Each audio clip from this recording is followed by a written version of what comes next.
Good evening, everyone, and welcome to the Zonta Club of Ottawa's talk by Dr. Alissa Koski on child marriage in Canada.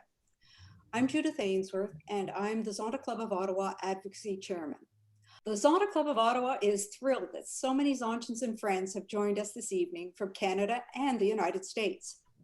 The knowledge and insights we will gain are certainly important for everyone in Canada, but we are very happy that our US Zontans have joined as well. Please do share with your members and community to help raise awareness of this problem in Canada. One of Zonta International's key international service projects, both this biennium and last, is ending child marriage. In partnership with UNFPA and UNICEF, Zonta International launched the second phase of the project, Ending Child Marriage, a program to accelerate global action, in the 2020-22 biennium. Child marriage is globally recognized as a harmful practice and a human rights violation. Despite laws against it, the practice remains widespread and can be found in cultures, religions, ethnicities, and countries around the world.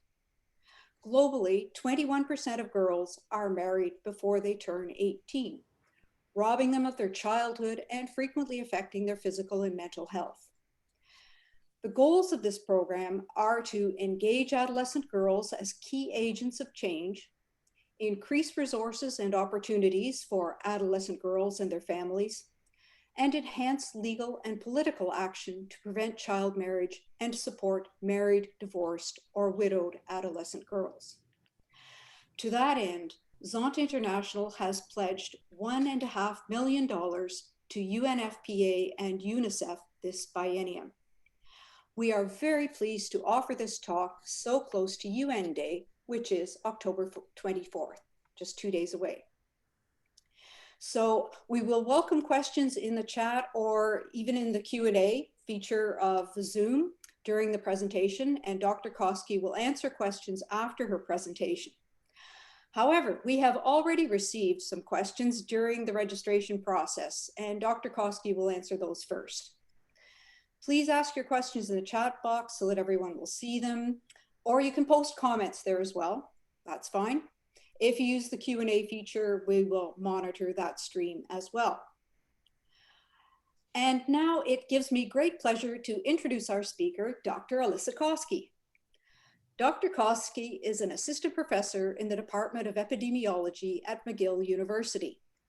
As a social epidemiologist, most of her research focuses on how social issues affect human health. For the past 5 years, she has been particularly interested in child marriage as a public health and development issue. After studying child marriage and efforts to prevent it in sub-Saharan Africa and South Asia, she turned her attention to the continuation of this practice at home in North America. And now I will turn the microphone and the presentation over to you, Dr. Koski. Hi, everyone. Thank you, Judith, for the lovely introduction and for extending the invitation. It's a pleasure to be speaking to the Zonta Club. And thank you all for sharing a bit of your evening with me to hear about this research. So I'm going to be talking about some of my very recent research, which this talk coincides very well with. This research is about to be published in about 1 week. So the full paper describing the results will be available very shortly online. I'm happy to share the link to the paper with Judith and CJ if you'd like to share it more widely with the Zonta Club. That would be great. Given how committed the Zonta Club is to this issue and your commitment to the UN to provide funding to end child marriage, I'm sure many of you already know something about what I'm talking about. But before I begin, I want to make sure that we're on the same page in terms of the definition of child marriage. It's two very complex concepts, right? How do we define who's a child? And how do we define what marriage is? The United Nations gives us a pretty clear-cut definition. Child marriage is any formal or informal marriage before the age of 18. Formal marriage is what most of us probably think about when we think of marriage. You have a ceremony that's overseen by a religious or a civil official, And after that ceremony, you have a marriage certificate. You're legally married in the eyes of the province and the Canadian government. But informal marriages count too, what we often refer to as common law marriages, and here in Quebec are becoming increasingly common over time. So this will be important when we speak at the end of the discussion about what we might do to address child marriage in the Canadian context. And as many of you probably know, child marriage is becoming increasingly important on the global development agenda. The United Nations Sustainable Development Goals call for an end to this practice, no holds barred, by the year 2030, so a mere 10 years away. And child marriage is one of the target measures used to measure progress toward gender equality by the United Nations. So that speaks to how gendered this practice is.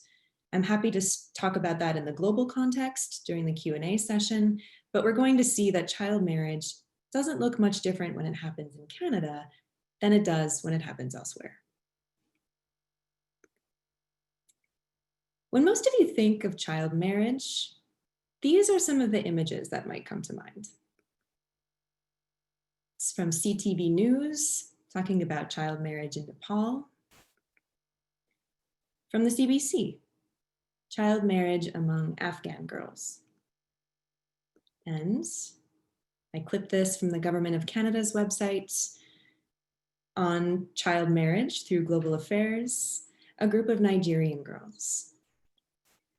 And if these are the images that come to mind of girls living in other countries, that's not surprising, because the Government of Canada has positioned itself at the forefront of global efforts to end child marriage through its foreign policy. This isn't a new focus. Under the previous Conservative government, under Stephen Harper, former Foreign Affairs Minister John Baird was very outspoken about the Harper government's commitment to ending child marriage. He spoke about this commitment both within Canada and internationally, although he never once mentioned child marriage happening in Canada. This important focus on child marriage has continued under the current Liberal administration. So since the Trudeau government took office, Canada has co-sponsored United Nations resolutions to end child, early, and forced marriage.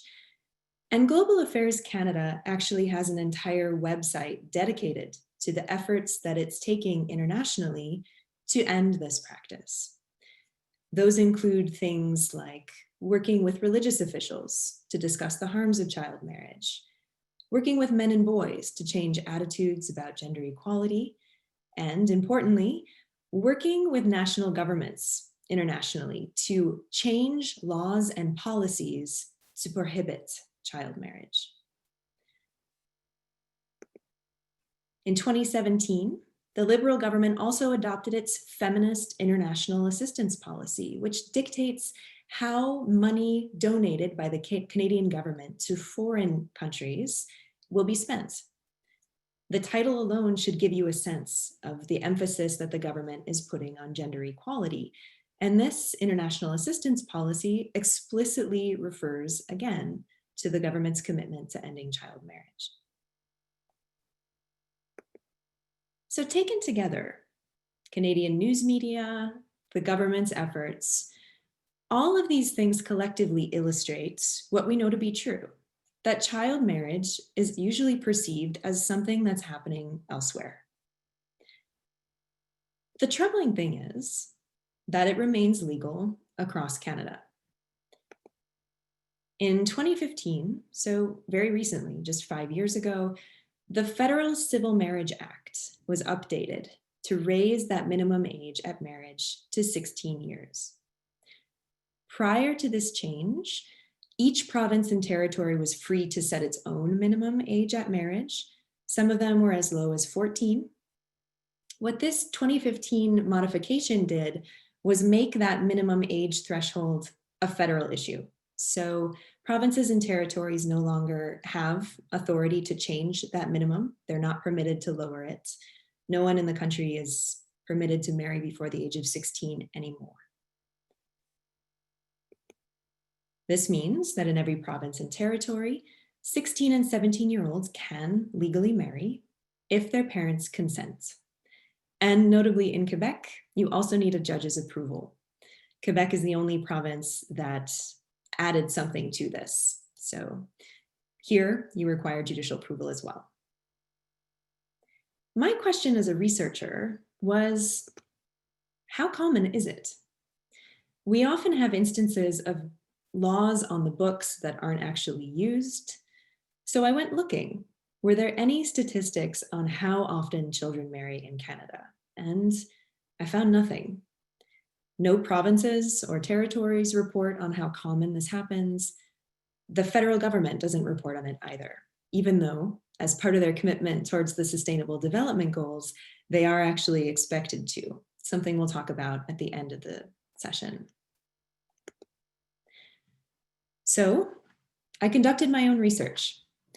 My first step was to get in touch with the vital statistics agencies in every province and territory and ask them to give me information from marriage certificates that had been filed there since the year 2000. If you've gotten married in Canada, you know something about how this works.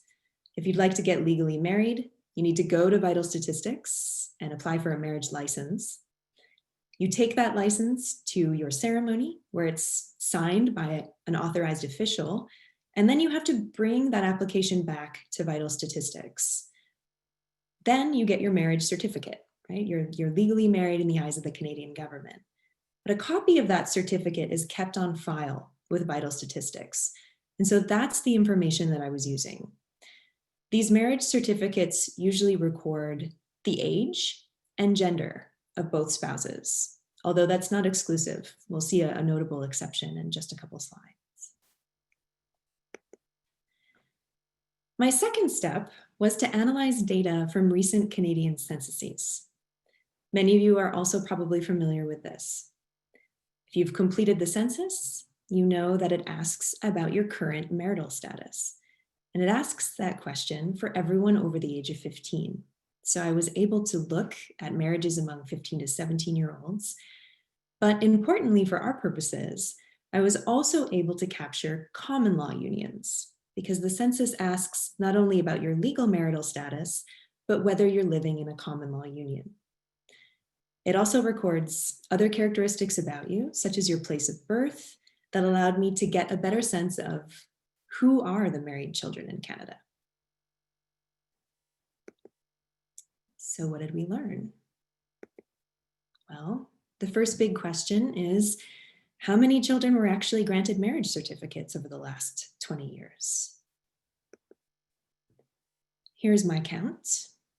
What you're looking at here is the number of marriage certificates granted to children under the age of 18 in each province and territory over that entire 20-year period.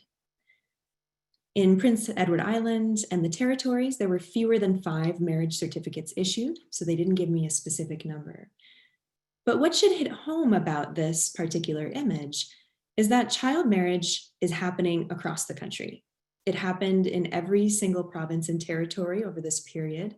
It is not restricted to any one region of the country. It's happening across the entire thing. The total is at least 3,687 marriage certificates issued to children. I say at least because this is certainly an undercount. A couple of these provinces were only able to give me data for some of those years. For example, Ontario, which issued the largest number of certificates, didn't give me data for 2016, 2017, or 2018. So there's certainly more than this over this time period. And these are only formal marriages. Keep that in mind. Second question, how many of these married children were girls? The answer, the vast majority.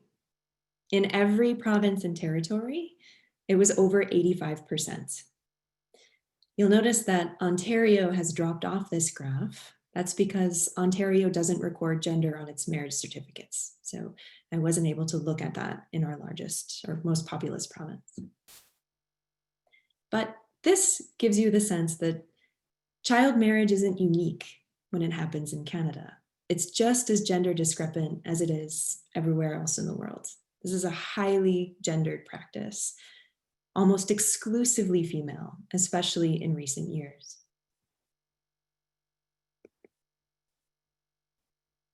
How old were these children when they got married? Something that we often see is that girls marry at younger ages than boys. And that's true in Canada as well. The vast majority of child marriages across the globe take place at 16 or 17 years of age. And you can see that that's true in Canada too. 77% of girls married when they were 17, 91% of boys married when they were 17. The difference, as you can see, is that almost a quarter of girls married when they were 16, relative to only 9% of boys.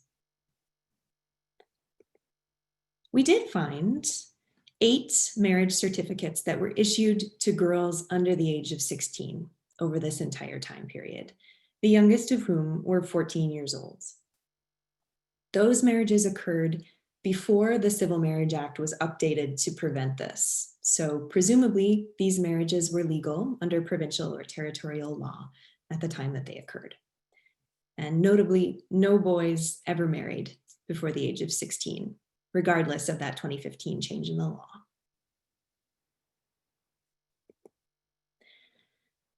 I also want to point out that child marriage is becoming less common over time. So I've shown you statistics that summarize that entire 20-year period, but child marriage is getting rarer over that period. You're looking at 5 provinces here. These are the 5 provinces that issued more than 100 marriage certificates over that entire 20-year period.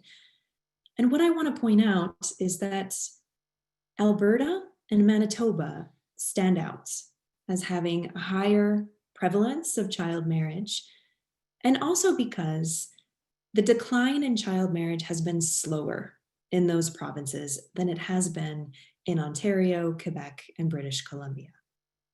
So just to give you a sense of differences across the country and to inform you that it's becoming less common.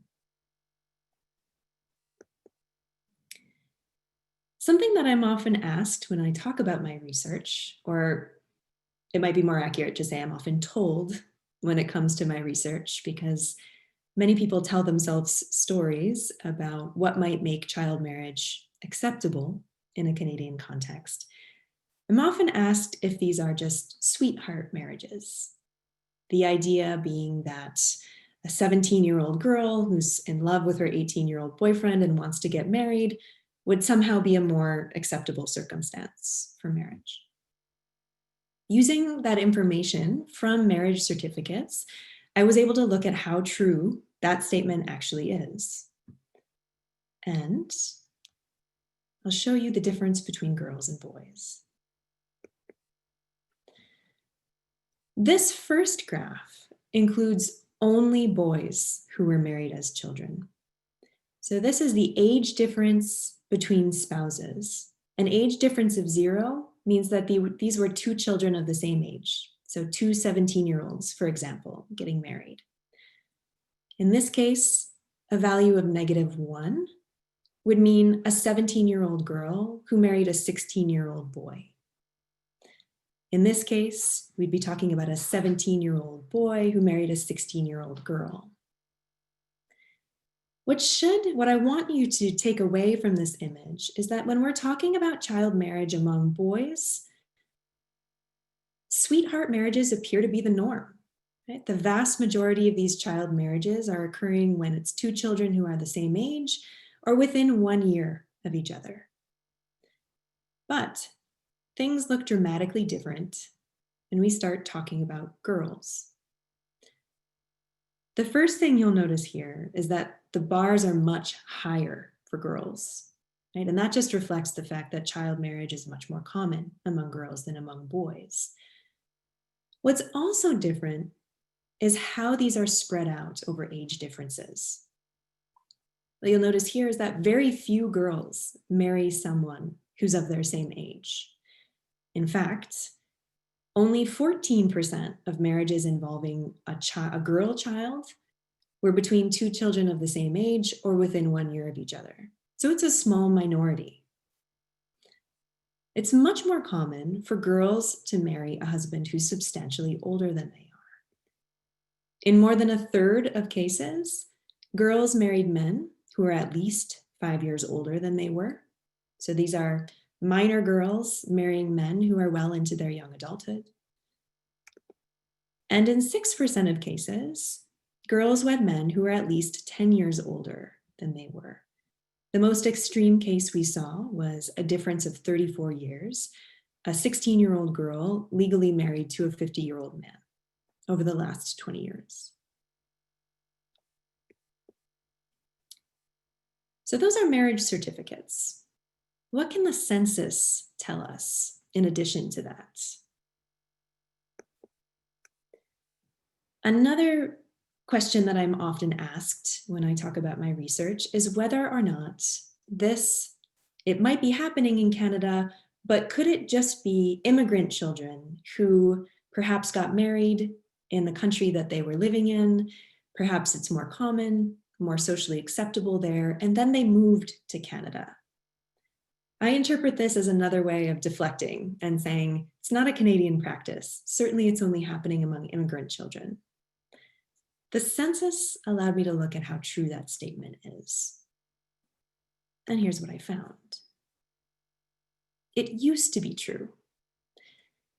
In 2006, child marriage was more than twice as common among foreign-born children than it was among children born in Canada. But by 2016, that script is flipped. You can see that child marriage has gotten less common among everyone across the board, but in 2016, child marriage is twice as common among children who are born in the country as among those who are born elsewhere. So this narrative that child marriage is happening primarily among immigrant children doesn't hold water in recent years. This is a Canadian practice. Coming back to those common law marriages, I talked about them at the beginning of the session. How common is it for a child to be in an informal marriage? Well, in 2016, in 2006, formal marriages were more the norm. They accounted for just over half of all child marriages. But once again, the script is flipped 10 years later. In 2016, formal child marriages are very rare, and common law marriages are 20 times as common as formal marriages among children in Canada. To make this a little more concrete, in 2016, the prevalence of child marriage in Canada was 0.2%. Seems quite low when you talk about it in those terms, but that's roughly 2,380 children who were living in Canada and married in that year alone.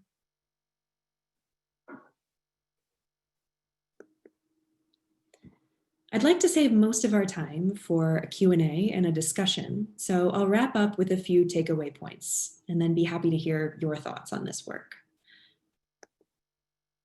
I'd like you to leave knowing that child marriage is ongoing and legally permissible across Canada, and that it is not restricted to any one province, territory, or part of the country. It's rarer in Canada than in other parts of the world. In some countries, we see as many as a third, perhaps even more, girls marrying before the age of 18. But that doesn't let us off the hook. When child marriage happens here, it looks just like it does everywhere else. Canada is not special in this regard. It's still an incredibly gendered practice, almost exclusively female, and those girls are marrying men who are substantially older than they are. Third, it should be pretty obvious by now, There's a huge discrepancy between Canada's foreign policy and its domestic law. And I think it's quite clear that that undermines the country's efforts to curb child marriage internationally. This pot calling the kettle black scenario hasn't gone unnoticed, at least in other countries. A couple of years ago, Bangladesh was changing its child marriage laws, and a group of human rights organizations from the United Kingdom had been lobbying the government of Bangladesh to raise its minimum age to 18. The UK has laws that look very similar to Canada's. Child marriage is permissible for 16 and 17-year-olds across the kingdom. And so Bangladeshi government officials looked at those human rights groups from the UK and said, if you'd like to stop child marriage, you could start at home. Why are you here? And I think that really hits home, and it should be hitting home for Canada too. So what now? Some of the questions that were received from you when you registered had to do with, what do we do with this information?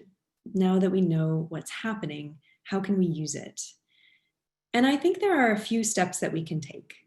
Some fairly small and achievable, some larger, more difficult, and are going to require more long-term energy. The first is actually quite simple and quite achievable.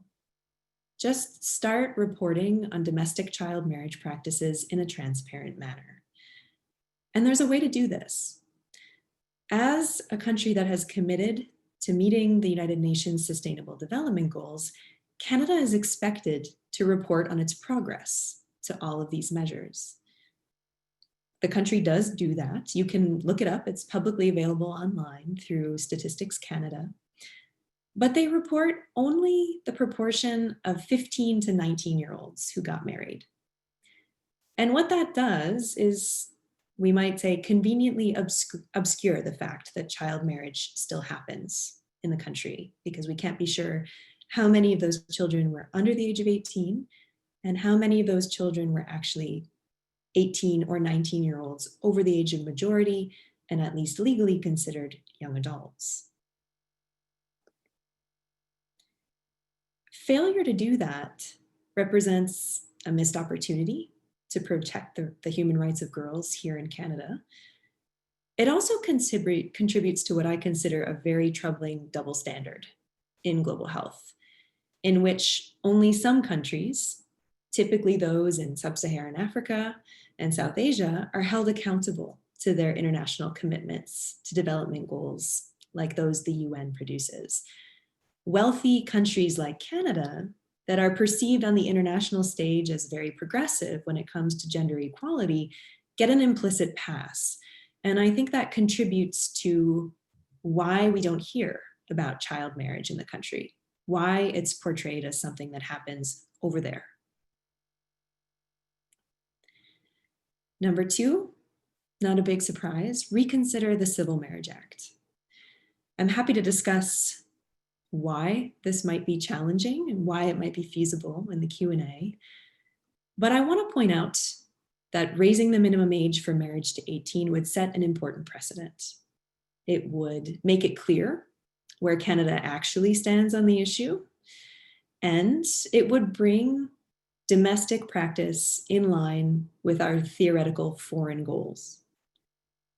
But it's not going to do anything about those informal child marriages, those common law unions, which are now much more common in Canada than formal marriages. And I think it's important to recognize that the law is a blunt instrument. It can criminalize child marriage, but it doesn't do anything to address the underlying factors that cause it. And that's where I think we need to learn more about why this continues to happen. Almost all of the research on child marriage is conducted in sub-Saharan Africa, in South Asia, and so we know more about why it happens there, but it's unclear why it continues to happen in a wealthy country like Canada that has a much stronger social safety net than some other regions of the world. I'd like to thank you once again for spending part of your evening here listening to me talk about this research. And I need to also thank the Social Sciences and Humanities Research Council of Canada, who very generously provided funding for me to conduct this work. I look forward to hearing your thoughts. Thanks. Okay, well, thank you so much, Dr. Koski. Thank you. That was really, really interesting. You did talk a little bit about, what we could do, trying to get the government maybe to change laws, because this was one of the questions that we had. And in particular, the Zonta Club of Halifax contacted us and told us that they have already tried. They have written to the Federal Minister of Justice and the Attorney General, as well as the Federal Minister for Women and Gender Equality. They've asked them to consider an amendment to the Civil Marriage Act that you were talking about, and raising that to the age of 18. They've asked information from federal government departments. What are they doing? Are they, is this, has this law been proposed? Is it even being discussed? I'm not sure the questions exactly, but they've had no reply. We're not getting any answers. So what would you do in a case like that? Well, I think it's one thing to start at that high a level, right? Mm-hmm. It's one thing to aim with the big guns and shoot for the top level government officials. But in order to change the Civil Marriage Act, you're going to require someone to introduce a bill, right? There's no magic formula for it. You're going to have to go through the democratic process that all other legal changes have to go through. So my thoughts on this are more starting smaller. You need to get your MPs on board. They have more of a direct channel to the ministers of the Department of Women and Gender Equality, for example. Your pipeline is going to start smaller than that. And as far as I'm aware, Jude, I think you mentioned the Attorney General. I'm not sure that the Attorney General actually has the authority to introduce a bill. I could be wrong about that, but this is going to have to come through the same pipeline. It's going to have to go through MPs who raise it with cabinet ministers, who then bring the bill to the floor. But there's got to be a tipping point, right? One group's letter might carry some weight. It's a powerful group. It's got a strong voice and a large membership across Canada, but they're going to need to hear about that from a larger proportion of their constituents. They're going to need to know that the public is becoming aware of this and that there's sort of a critical mass of interest. I think one of the barriers to doing this, and I've heard this in conversations that I've had with representatives of Global Affairs Canada and the Department of Women and Gender Equity, is that the law was updated recently. It was done in 2015, which in the political cycle still feels very recent. So it's possible that there's some reticence to reopening that debate just 5 years later. Mm-hmm. Yeah. So maybe more of a concerted effort across Canada is needed. Mm-hmm. But there were also some questions about numbers, and I kind of had something similar to say. I mean, you were saying, the questions here were, these numbers that you've been giving us, do you have them as percentages of the total number of marriages, for example, or marriage licenses issued, sorry. So we could see them as a percentage of that. I do not have them as a percentage of the total number of marriage certificates issued. I had to negotiate with vital statistics agencies in each province and territory to get this information, because each jurisdiction has its own Vital Statistics Act, which dictates how publicly available and for what purposes this data can be shared. You can't just wander in and ask for all of it. So they only gave me those marriage certificates when at least one party was under the age of 18. So I don't know what proportion of all marriages this is. But I did show you a figure that gave the per capita prevalence in the largest provinces, right? The one with trends over time that showed that child marriages were becoming less common. That gives the proportion of all 15 to 17-year-olds that got married. So I don't have it as a proportion of all marriages, but I have it as a proportion of all children. Mhm. And so somebody was asking about the per capita metric by province. So that's kind of the same thing, I guess.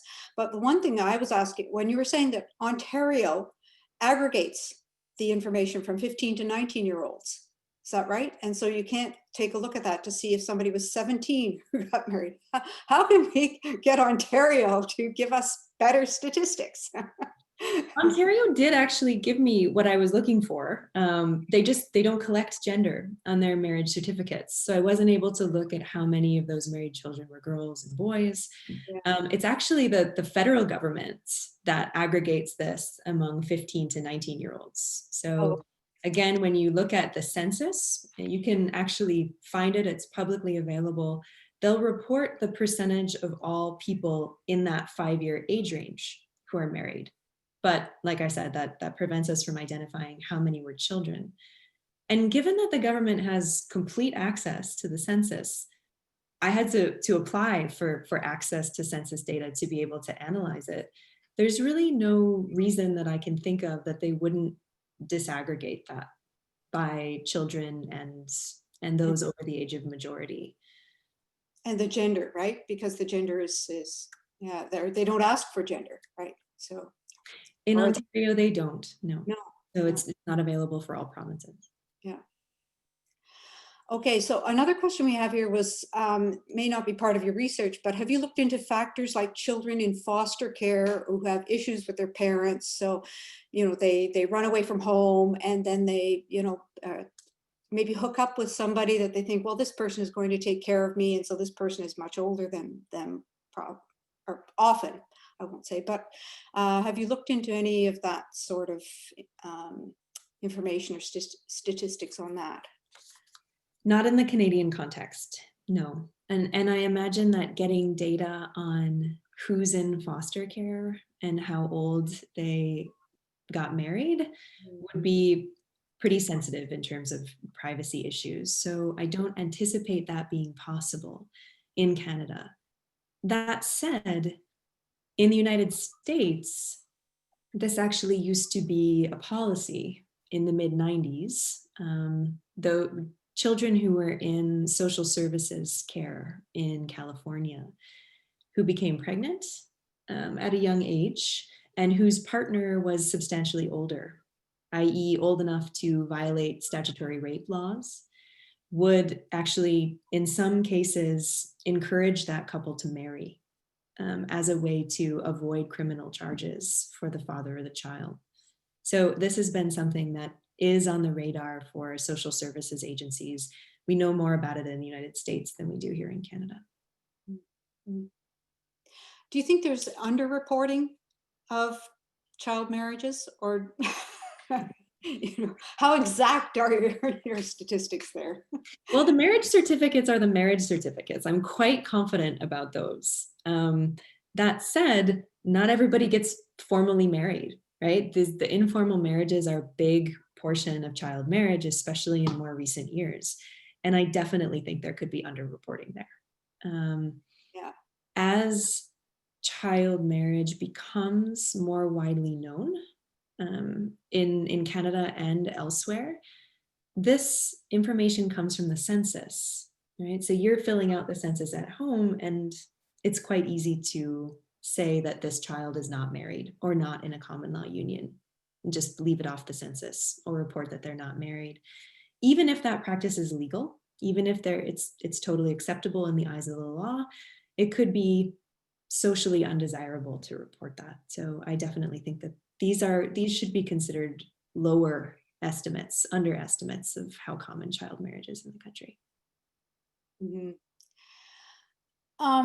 Another question here is about what has been the most effective strategy for addressing the issue in Canada. So the law in 2015 that got it raised, was there some sort of strategy or overall you know, advocacy or something like that that took place in order to get the government to raise the legal age?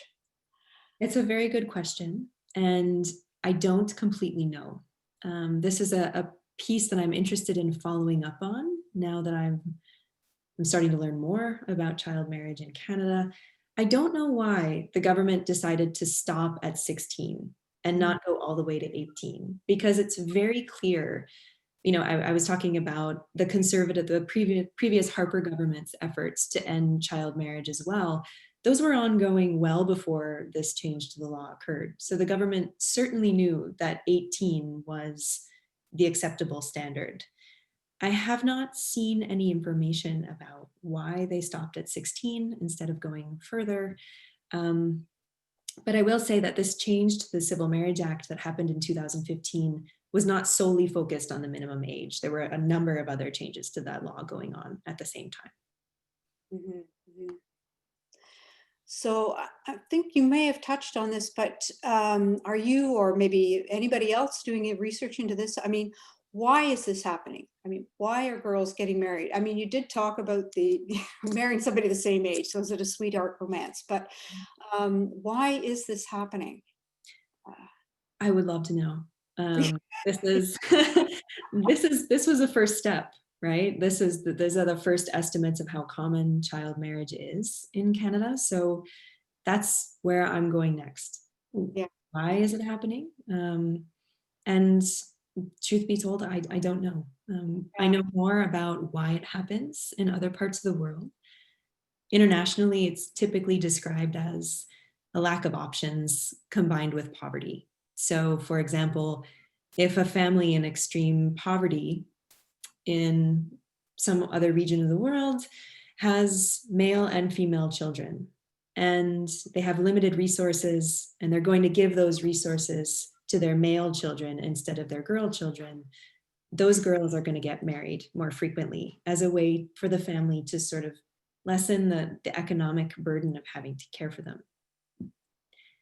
It seems unlikely that that is happening to the same extent in Canada. Poverty is certainly happening here. We have a fairly high rate of poverty in some regions of the country, but it's not as acute as in other parts of the world. And we have stronger social safety nets. And for example, policies that prohibit gender discrimination in terms of who's allowed to go to school. We see complications with school fees in other parts of the world. If a family can only afford to pay school fees for a few of their children, they're more likely to pay for their male children to go than their female children. But public schooling is free in Canada. So I'm very curious about the answer to that question, and I'll keep you updated. Yeah. I have seen a couple of questions about, is it perhaps, religion or culture? And have you looked into any of that maybe, not really pushing, but allowing it more, child marriage? Does culture or religion have any effect on this? It's something that comes up often. So a question that I expected to come up. When I started looking for information on domestic child marriage practices, I actually looked at everything that might have been published on it in the news media at any point in time.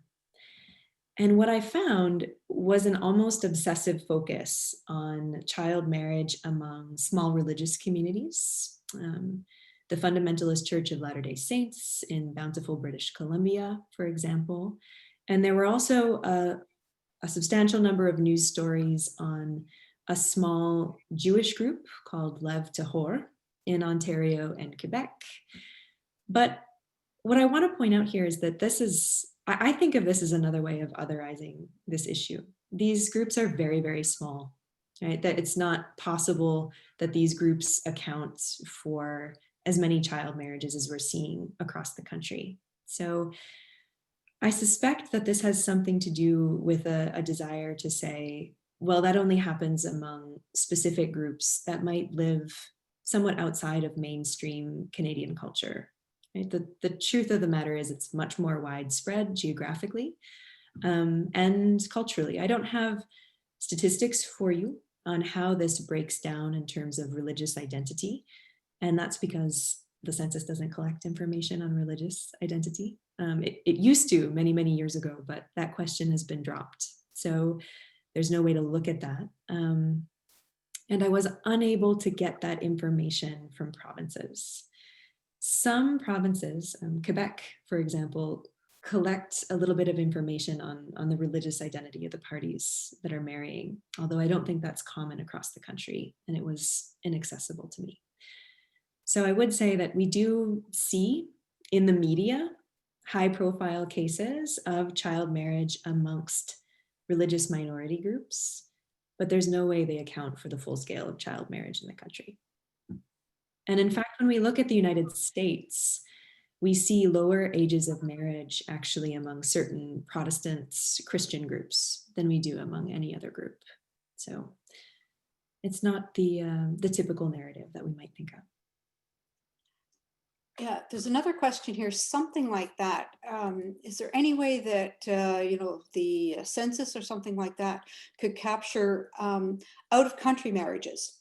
So if girls, are sent overseas to marry, does it say like where the girl got married and then she comes back to Canada, or can this be measured somehow? Yeah. Unfortunately not, but it's an excellent question. It's something that often comes up in advocacy efforts around child marriage, is the risk that girls may actually be taken outside the country to marry and then return to Canada as a married minor. I don't know how often that happens, but I can point again to the marriage certificates and say, those are definitely happening here, right? Those are registered within the province or territory in which they occur. So there could be some that are picked up in the census that actually didn't happen in Canada, because the census does not ask where you got married. It only records whether or not you are married. So I wish that I had a better answer to that question about how common that is. But I do know that among certain groups, I mentioned the South Asian Women's Legal Center in the lead up to the talk, that are particularly worried about this among families that have ties internationally. Mm-hmm. Yeah, that's a good question. Another question here was, got a few more questions coming in. Yeah. So this is from Prem, and she was saying that in the statistics there, Alberta seems to have the highest common law marriage. Do you have any idea why this might be so, more than in the other provinces or territories in Canada? Well, I think I only showed statistics by province for the marriage certificates. And Alberta does, in fact, have the highest per capita rate of formal child marriages. Why? I don't know. I wish that I had more of an answer for you at this point. But again, this is where my research is going. Right? Mm-hmm. Why do we see these differences across the country?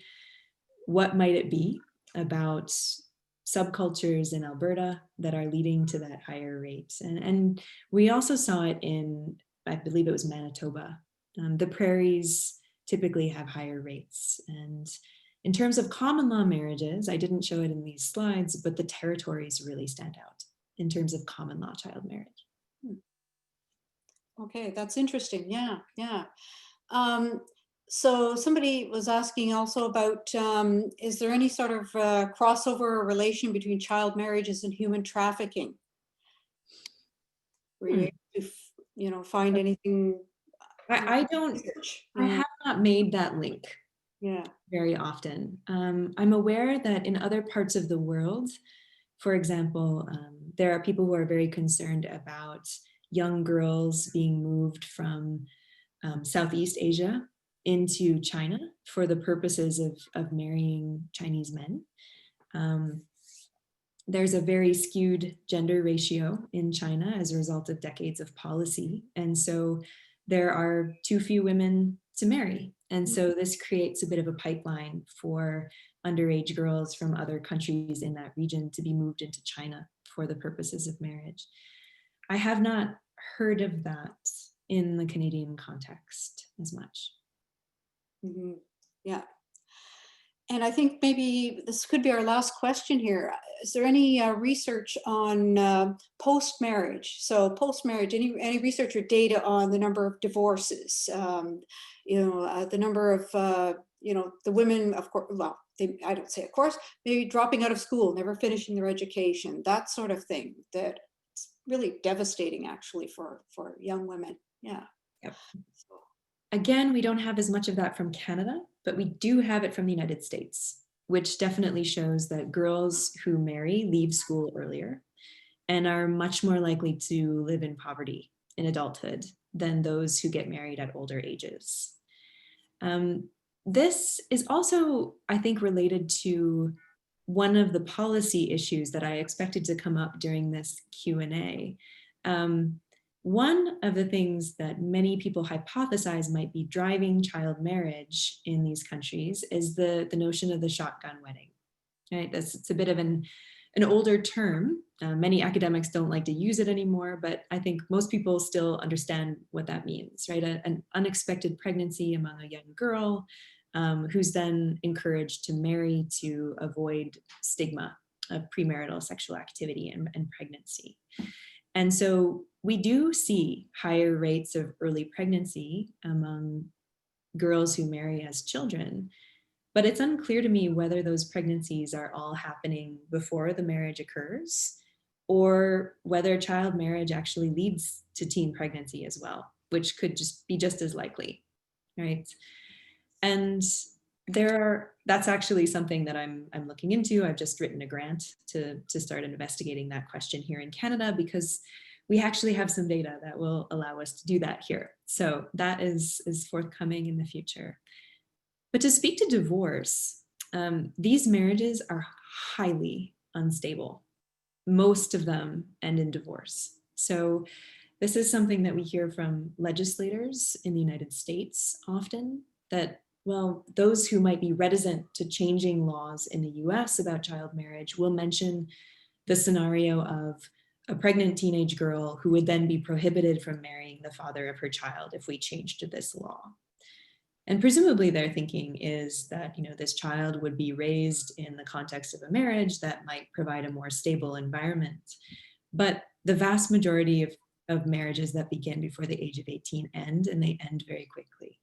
We found that in the United States, a substantial proportion of children under the age of 18 had already been married and divorced. So they can be very short-lived. wow. Definitely, I want to thank Dr. Koski for such an interesting and informative and wonderful presentation. All the conversations that we got going with the questions was just fabulous. I don't know about everybody else, but I learned, I had done some research on this, but I certainly learned a lot more. And so this was fabulous. So thank you so much, Dr. Koski. Also, thank you to all the attendees, all the people who registered and joined us tonight from near and far. Obviously, doing these things virtually, we can have a lot of people from different countries, but across Canada. I would like to also thank my committees, my committee, my advocacy committee. That would be Elspeth Nicol and Kathy Bowes, the UN committee, Val Hume and Linda Pearson, and the PR committee.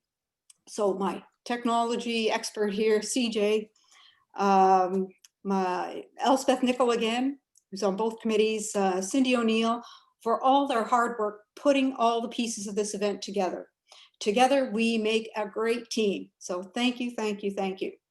I just want to say also that interest is growing here because as Dr. Koski mentioned, this was something that was, happens outside of Canada and other countries, but we're now learning that this is not so. So interest is growing about the problem in Canada. So I'd really, let's keep up the momentum. Let's keep the communication going on this and see if we can, do something about these laws or, contact our MPs. Yeah, so a lot of ideas there. Also, I want to say that we'll be sending out a survey to all the participants within the next day or so. And it's just a short survey, a few clicks of your mouse, and you should be able to fill it out. That will be easy. We would love to have your feedback so we can improve for any future events. So please do fill it out and submit. And finally, I would like to just say, please donate to Zonta International's international service projects. You can go to the zonta.org website there, click on your support, then donate now. And there you can select a fund. And so you can choose the International Service Fund, which is money that goes to the Ending Child Marriage program. I mean, we have 4 programs going on, but the $1.5 million that we've pledged, yes. So let's get that fund up there so we can help end child marriage. And so, of course, thank you, Zonta, and we thank you for any donations. I do hope everybody enjoyed the talk, and thank you once again, Dr. Koski, just fabulous. Really enjoyed it. Thanks again for the invitation, Judith, and thanks, CJ, for hosting.